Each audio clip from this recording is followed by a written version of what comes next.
Ондар жалпыңыздарга ассаламу алейкум. Бизден катталуучулар, Рукей YouTube каналынын көрүүчүлөрү, кутмандуу күнүңүздөр менен. Бүгүн буюрса 29 число 1-ай 2024 жыл Бишкек убактысы боюнча кечки саат 18:20. Бишкек шаарынан жалпыңыздарга жалындуу салам айтабыз. Урматтуу көрүүчүлөр, бул видеодо мен сиздерге ушул корейский автоунаалардын, машинелердин плюс жана минусу боюнча айтып өтөйүн. Сиздер болсо жайлуураак отуруп алып, кеңири мени шашпай тамаша кылыңыздар. Алдыңыздарга ысык чайдан коюп алыңыздар.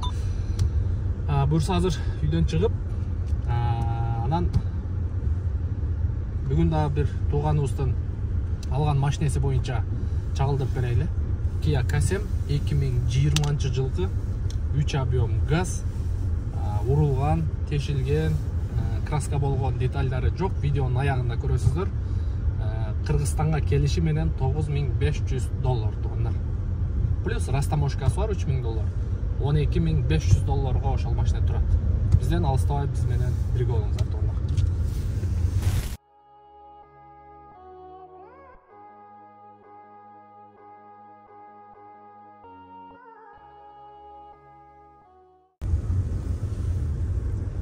Ондар, эң эле биринчи видеонун башы менен өзүңө каалаган жакшылыкты бирөөгө кааламайынча толук мусулман боло албайсың дейт. Ошонусуңарындай өзүмө кандай жакшылыкты каалаган болсом, бардык менин көрүүчүлөрүмө, бардык менин күзөтүүчүлөрүмө ошол жакшылыкты каалайт элем. Деги эле ушул ар бир кыргыз, ар бир биздин мекендештер, достор, инилер ошол жакшы машинелүү болушун каалайт элем. Так, кеттик анда. Кореянын, корейский машинелердин кандай плюс жактары бар, кандай минус жактары бар? Эң эле алгачкы бизде азыр Бишкекте, Кыргызстанда биздин мекендештерибиз эми түшүнүп келатабыз. Мен өзүм деле ошондой. Айдап көрмөйүнчө түшүнбөйт экенсиң да. Комфортность жагын биринчи, комфортность жагы, безопасность жагы, мындай качество жагы, экономичный жагы, мисалы ушул эле 3 объем бензин, мисалы башка модель маркадагы машинелер бар, ушул эле Hyundai Kia'ларда бар бензиндери. Ал эми газды алып карай турган болсок, мисалы азыр Бишкекте бензиндин баасы 52 сом, 53 сом. 1 литр бензиндин баасы 55 сом, даже жанагы 95, 98дери 60-65 сом. Анан газдын баасын алып караганда 30 сомдун тегереги. Демек 2 эсе кымбат. Газ жагын алып караганда, мен мисалы ушул эле машинени сиздерге мисал катары айта турган болсом, 2000 сомго полный бак толот. 2000 сомго полный бак коюп, кыскасы бир жума өзүңдүн ишиң менен айдайсың да. Бир жума 10 күн мындай шашпай, өзүнүн моторду кыйнабай, тапыт этпей, тепкилебей айдасаң, бир жума 10 күн айдайсың өзүңдүн жумушуң менен. Эгер ошол эле 2000 сомго бензин коюп айдай турган болсо, ушул эле 3 куб, 2-4, анан ушундай эле машинелерге бензин куюп айдай турган болсоңуз, ал 2000 сомду бир 2 күн, 3 ашы барса 3 күндө эле айдап койсоңуз керек. Буну баягы айдап жүргөндөр билет. Анан эң эле биринчи мага жаккан жагы экономичный жагы. Ошол жагы жакты. Андан кийин корейский машинелер таксиде жүргөнү келип атса дагы биздин Кыргызстанга, Бишкек шаарына мындай айдаганга мындай бардык жетиштүү комплектациялары, жетиштүү нерселери бар. Ушул эле бул машинени ала турган болсок, полный мультироль, круиз контролю бар, полный электропакет, антизаносу бар, задний вид камерасы бар, монитору бар, кондиционери бар. Дагы эмнеси керек бизге? Дагы эмнеси керек? Ушу айдаганга бардык эле мындай комплектациялары жетиштүү эле. Камералары бар, драйв мод бар, 3 режим, датчик слепой зона бар. Айтып отурсак, эң эле базовый комплектациясында жакшы эле нерселери бар.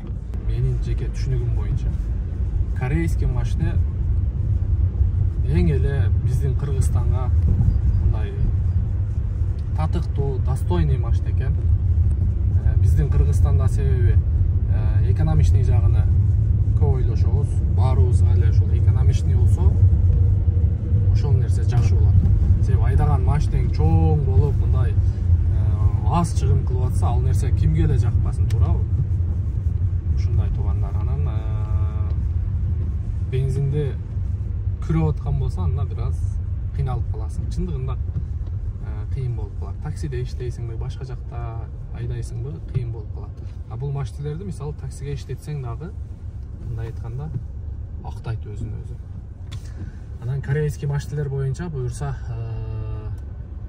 алда сиздерге дагы кошумча маалымат айтабыз.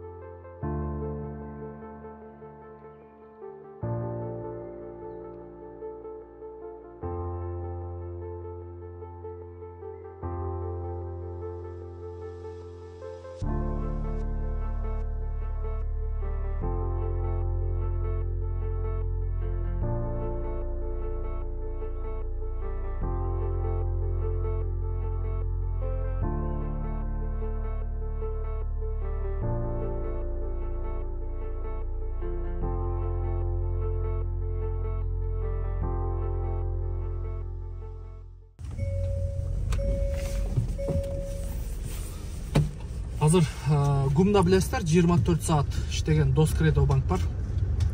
Ал жерге келип, Москвадан Нуридин деген инибиз Kia Kasem алгандыгы боюнча айтканмын сиздерге. Бул жерден жарым акчасын Жалал-Абадтан эжеси салган, жарым акчасын өзү Москвадан салды эле. Бир коду туура эмес болуп калды. Прямой эле мен өзүм атыма салган эле. Эми эртең обедке чейин калып калды. Бүгүн өзү Кореяга акча которуш керек эле. Эми эртең обедке чейин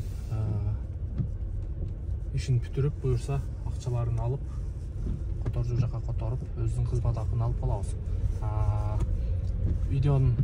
Ушул видеонан кийин көрсөңүздөр болот, кандай Kia Kasem 2017 оранжевый цвет турганда. $12,500 турат. Кыргызстанга растаможкасы менен общий. $12,500 2020 жылкы 3 объем заводской газ Kia Kasem. Наклейка чаптап алам дейт. Белый жемчуг, же болбосо кара деп атат. Машинаны байкап көрө берейинчи дейт. Өзү учурда Москвада машина буюрса бир жума 10 күн тегерээге келип калат. Ошондо өзүм барам деп атат.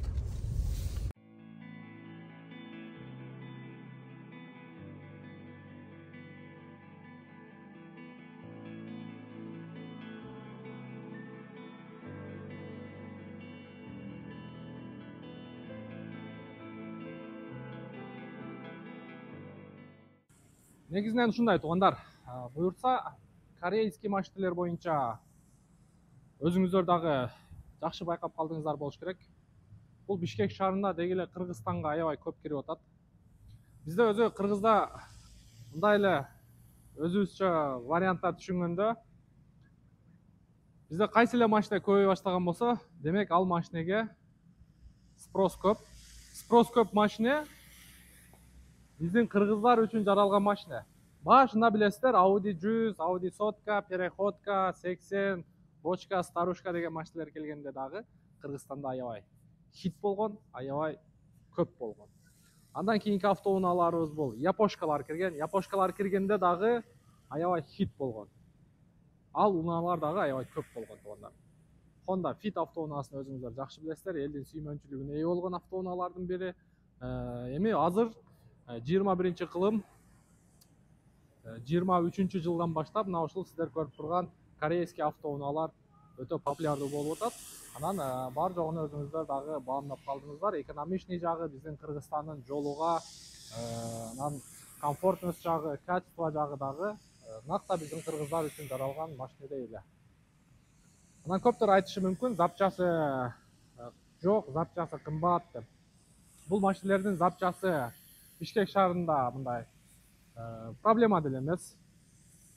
мен дагы ошол машина менен машиналерди алдырып берип атып, өзүм дагы ушундай машиналерди алдырып сатып ушул сферада жүрдүм. Анча мынча жерлеrini өзүм дагы оңдотуп аттым. Кудай берген болобу, бул жагы дордой болобу, корейский автоунааларга запчасть толтура.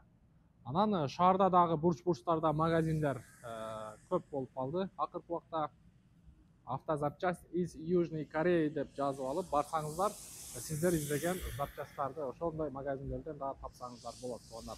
Анан албетте корейстер дагы эми машинени чыгарганда бизде кыргыздар ушу бир нерсени мындай түшүнбөй туруп эле өзүбүзчө вывод чыгара беребиз да. Газ деген суукта кандай оталат экен, анан жарылып кетет экен, дагы бир ушундай түшүнүгүбүз бар. Эми бул машинени чыгарганда деле мындай жөн адамдар чыгарбаса керек деп ойлойм. Мисалы ошол эле газды иштеп чыгып атканда бунун ысык суукта оталышыны, коопсуздук жагын карап, ДТП кылып, мындай эксперимент катары бир катар ушундай бир этаптардан өткөрүп, анан чыгарды болуш керек деп ойлойм. Биздин Кыргызстандын суугу бул машинелер үчүн анча деле коркунучтуу эмес, өзүңүздөр билесиздер. Буну тети алыскы Владивостоктон бери айдап келгендер дагы бар. Владивостокто өзүңүздөр жакшы билесиздер, Кыргызстандын, то есть Россиянын эң суук аймагынын бири. Бизде азыр мисалы азыркы учурда Бишкекте -2, -3 болуп аткан болсо, ал жакта Россиянын баягы чыгыш бурчунда -20, -30, 40, 45 чейин жетет туугандар. Ошондой суукта дагы бул газдар эч кандай кыйынчылыксыз эле айдап келип атат. Мынакей жакында мен өзүм иним кетет, ал боюнча дагы видеону көрөсүздөр. Ал жактан дагы 3 карнивал чыгарганбыз. Турбо дизель эки, алар дагы заказдар, перегонщиктер менен, мындай айтканда ошо заказ кылгандар менен чогуу барып айдап келет. Анын баарын алдыңкы видеолордон көрөсүздөр. Андан сырткары ошо бизде Кореядан жумасына бир жолу, эки жолунан мен өзүм заказдарымды буюрса контейнер койдуруп өзүм жүктөтүп, бул жака доставка кылып алдырып берип атабыз. Анан доставканын мисалы ар кандай түрү бар бизде. 15 күн, 20 күн, анан 30 күн, 35 күн, 40 күнгө чейинки доставканын түрү бар. Ар ким өзүнүн акчасына жараша, мындай каалоосуна жараша ишти кыла берет. Каалоочулар бул жагы через Владивосток өздөрү эл көргөнчө, жер көргөнчө айдап келип атат. Негизинен бул менин оюм. Корейский автоунаалар боюнча мен мисалы алдына ушул Грандеурдун алдына китайский бир ушунун классындагыдай машинени коюп, же болбосо жанына бир американский ушунун классындагы машинени коюп, кимисини тандайт элең дегенде мен албетте корейскийди тандайт элем. Неге дегенде биздин Кыргызстанга эң эле биринчи мындай экономичный жагы эң биринчи орунда турат. Өзүңүздөр жакшы билесиздер. Негизинен ушундай Нуравто Корея боюнча, автоунаалар боюнча кеңири байланышка чыга бересиздер. Өзүм менен жолугуп Бишкек шаарынан кааласаңыздар договор беребиз, кааласаңыздар через нотариус беребиз, сиздер каалагандай договорлорду беребиз. Буга чейин видеолордон айтып келатабыз. Андан сырткары ошол келишимди да мен өзүм менен түзөсүздөр. Бул жагы эми Кудайга шүгүр Москвадан бери заказ кылып атат. Бизде в основном азыр Москвадан заказ кылып аткан туугандарыбыз көп болуп атат. Себеби рубльдун куну дагы бир аз көтөрүлүп калгандыгына байланыштуу. Ал жакта иш болбой атат деп, ошол өзүбүздүн мекенге, өзүбүздүн жерге келип эле ушу тирилик кылайлы дегендер акыркы убакта көп болуп атат. Барыңыздарга ийгилик. Кимде ким ушул алыс жактан көрүп аткан болсо, биздин Бишкек шаары, Борбор калабыз Бишкек шаарынан дагы бир ирет салам айтып коебуз туугандар. Мен аты жөнүм Нурумбет Махаматалиев. Оорубаңыздар. Кийинки видеого чейин көрүшкөнчө. Ийгилик барыңыздарга.